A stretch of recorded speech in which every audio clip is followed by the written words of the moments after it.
کسی نے پوچھا کہ مرغے یار تمہارے اوپر کتنا ظلم ہے، تم صبح فجر آذان جو فجر کی نماز ہے، سب سے افضل جو نماز ہے اس کے لیے لوگوں کو جگاؤ فجر کی نماز کے لیے، لیکن لوگ تمہارے ساتھ کیا سلوک کرتے ہیں کہ فجر کی اذان کے لیے اٹھاؤ ان کو نماز پڑھنے کے لیے لوگ، لیکن یہ لوگ تمہارے ساتھ سلوک یہ کرتے ہیں کہ تمہارا گلا کاٹ دیتے ہیں، تمہیں کیا کرتے ہیں مار دیتے ہیں۔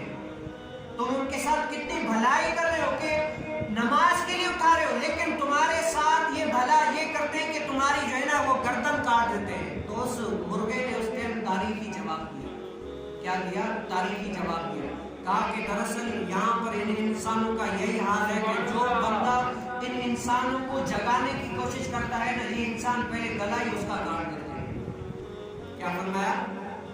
جو لوگ جو بھی چیز انسانوں کو جگانے کی کوشش کرتی ہے تو انسان سب سے پہلے گلا ہی اس کا کاٹ دیتا ہے۔ میرا قصور یہ ہے کہ میں لوگوں کو جگاتا ہوں، اس لیے لوگ میرے گردن کاٹ دیتے ہیں۔